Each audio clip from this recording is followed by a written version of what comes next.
Drewsbury-Hall to Chelsea, it's done. It's official. It's confirmed. 30 million fee, and the deal is going to be until 2030. And who is going the other way?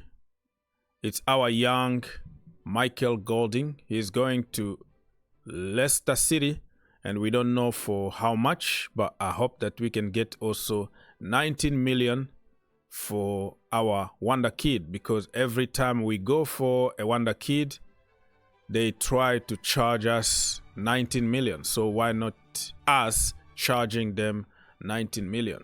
I'm not going to discuss too much about this topic here because I just made a video on the Green Turf YouTube channel, the link in the description down below, where I said official welcome to Drewsbury and gave a lot of details and what I think about the deal. It's just underwhelming for me at the moment. I hope that he does good at Chelsea Football Club, and we're going to welcome him. You can go for stats. That's the way people that don't understand football analyze football, is with stats. I don't go for stats. I go for what I felt and for what I watch in the game. Well, you can go for stat if you want, but statistics destroyed football. People don't care about eye test anymore because they don't watch 90 minutes. They just jump and check on statistics for 15 seconds and watch some highlight very quickly, less than 1 minute, and they become expert in football by doing that. But if you really watch football and you analyze football in another level, you will find that most of the hype on social media has nothing to do with the reality. Jonathan David been heavily linked with Chelsea Football Club. I'm not a hater. I like the brother. If he signed for Chelsea Football Club, you will see me come here and say he's the best in the world. You know what I mean? That's what I do with all my boys. I hype them. But in reality, some of them are just below average.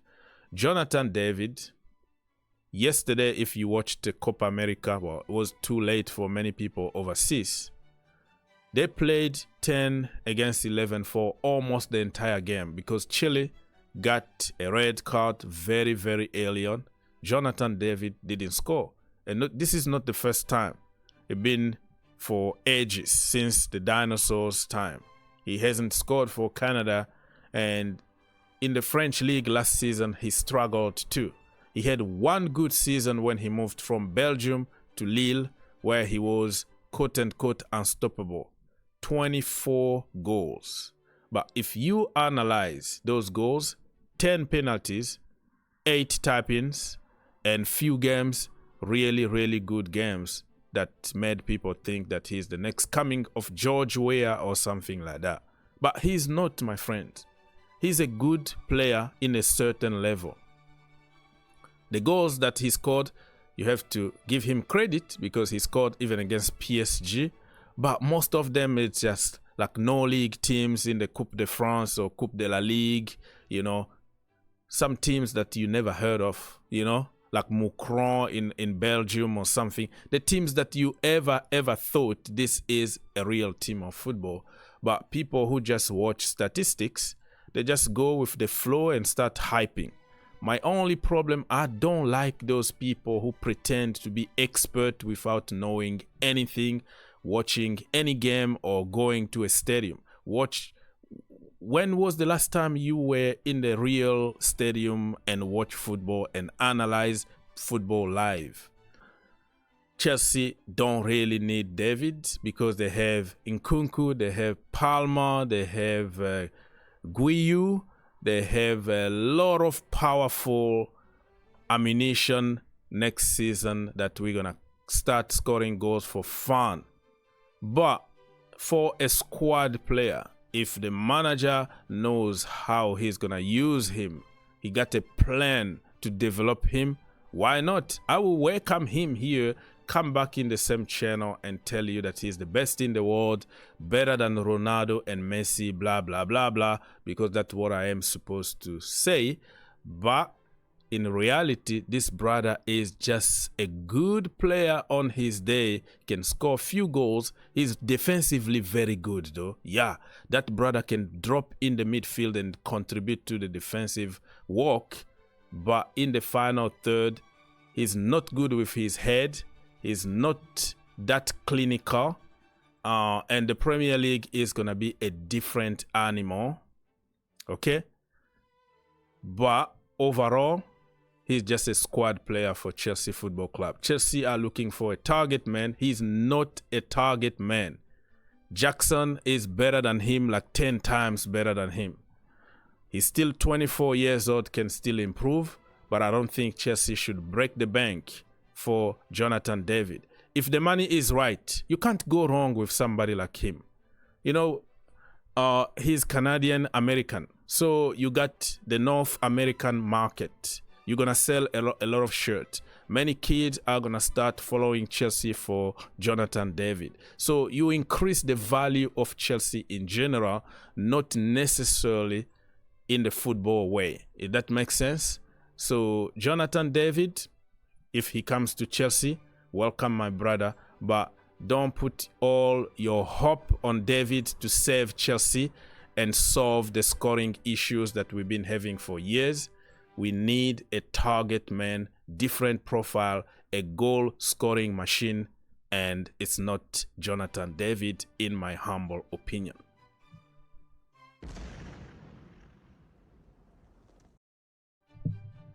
Nicolas Jackson deserves a lot of respect. It's been 1 year since Chelsea signed him from Villarreal. Nobody knew who Jackson was. But today, everybody knows who Nicolas Jackson is. 17 goals for Chelsea Football Club, all competition for the first season after moving from La Liga is a very good return, in my humble opinion. People need to respect him. I heard about all kind of strikers being linked with Chelsea, and probably he could be involved in some kind of swap deals. That is not true. Nicolas Jackson needs to stay here. He needs somebody else to help him. A proper target man to work with Nicolas Jackson, and he will score even more goals, just like Didier Drogba and Nicolas Anelka. We shouldn't be selling this killer because he's very, very good overall. It's very difficult to find somebody like Jackson in today's market for 30 million. This is a bargain, and people need to stop the hate on Nicolas Jackson. Even this morning, this guy here, Green Bailey, been reporting that Nicolas Jackson's future at Chelsea so far is not certain because he's frustrated about Mauricio Pochettino's departure, blah, blah, blah. This is not true. This is a bunch of BS because it's going to make headlines. Who told you so? Are you Nicolas Jackson's uncle or something? Even if he's not happy, okay, he's gonna stay there because he still has 7 years on his contract. And remember, it's not Pochettino who bought him at Chelsea. He was bought before even Pochettino arrived at Chelsea Football Club. This is the scouting department job. I believe that he's gonna work very well with Enzo Maresca. He looks like an Enzo Maresca kind of a player who participates to the game, who does more than just scoring goals. So people, don't listen to all this report, blah, blah, blah, stupidity, because Nico is here to stay and he deserves a lot of respect.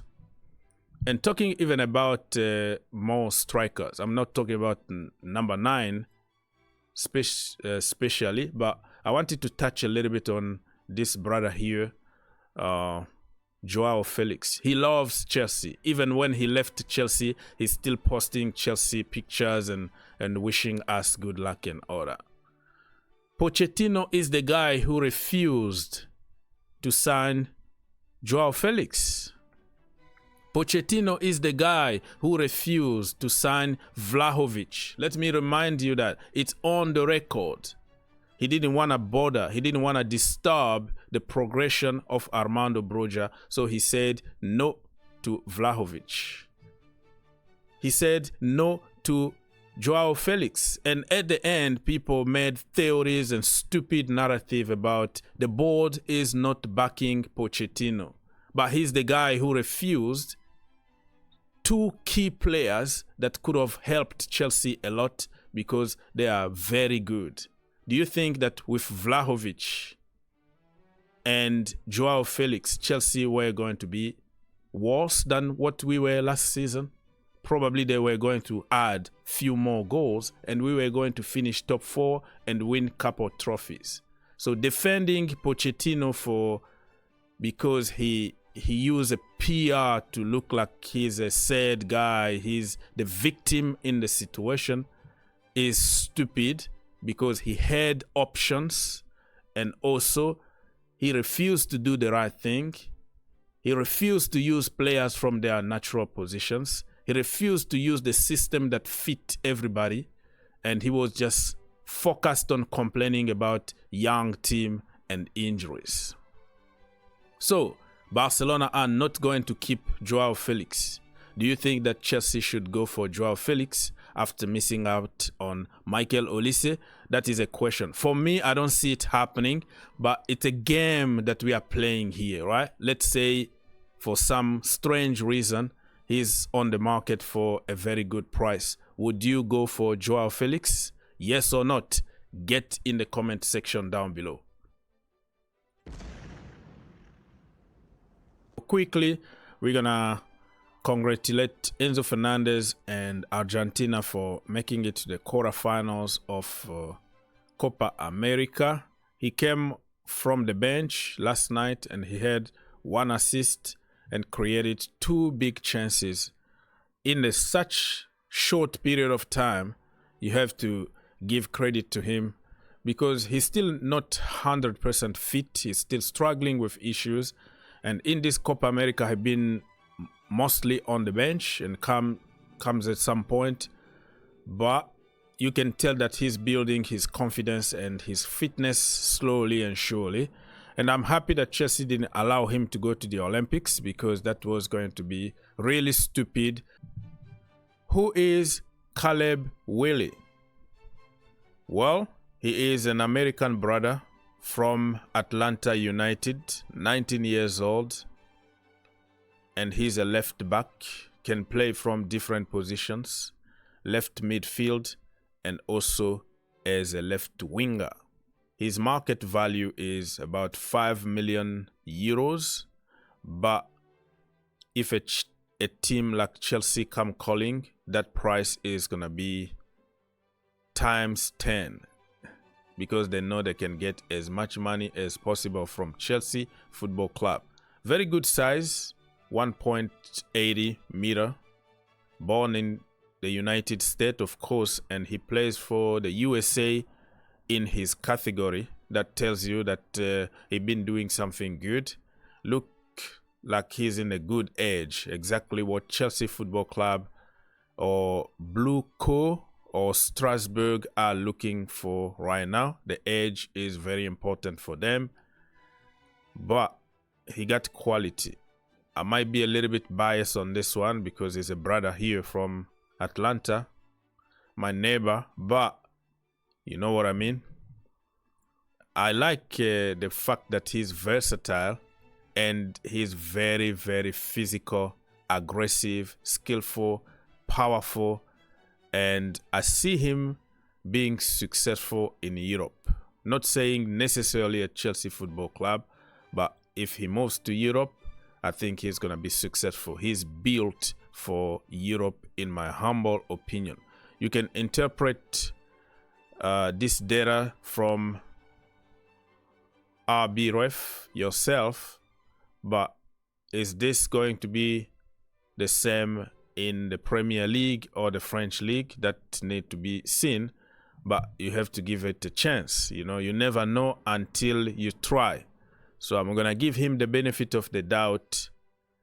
We don't know yet who's going to sign him. It's going to be Chelsea, or it's going to be Blue Co, or it's going to be Strasbourg, we don't know. Still very confusing at the moment. Fabrizio Romano and L'Equipe talked about Strasbourg, and the Athletic are talking about Chelsea. So you see the contradiction here, depending on the source that you're going to read. Some people said he's going to stay at Chelsea. Some other people are talking about Strasbourg. So you believe on whatever you want to believe in. Breaking news, Chelsea are in advanced talks to sign the left-back Caleb Wiley from Atlanta United. So the source here from Simon Johnson, who is very, very close to Chelsea Football Club.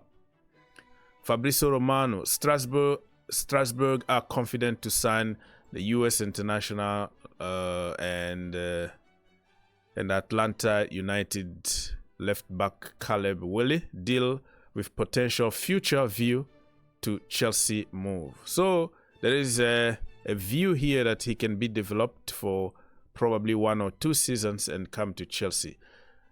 At Chelsea, I don't see him really coming right now because we have Chile and we have Marco Correa. Unless if we sell one, I don't see him coming to Chelsea. And I also don't want him to come to Chelsea and sit on the bench. He's too good to sit on the bench. I want him to play week in and week out. And I want also to avoid Matt Miazga's situation. Remember when we bought 18 years old Matt Miazga from New York Red Bull? He came to Chelsea under Mourinho second time, and he was shipped on loan everywhere. Belgium, Spain, Italy, Santa Claus World, everywhere until we killed his confidence. He was top of the top here in the MLS when we bought him, but we didn't have a clear path for his development. And every time that you go to Readings, for example, in the championship, you go to Belgium, you go to where different coaches, different systems, different positions until your confidence is gone. So that is the case that could happen if you bring a young player and you don't have a clear path for his development. And I'm very hopeful about the kid. He's gonna be successful in Europe, but we need a clear path of development for him. Otherwise, we are going to destroy his career. Let me know, what do you think about the left back position at Chelsea Football Club? Do you think that Chelsea still need somebody there, or you think it's more than enough with Ben Chilwell and Marco Correa? And never say never.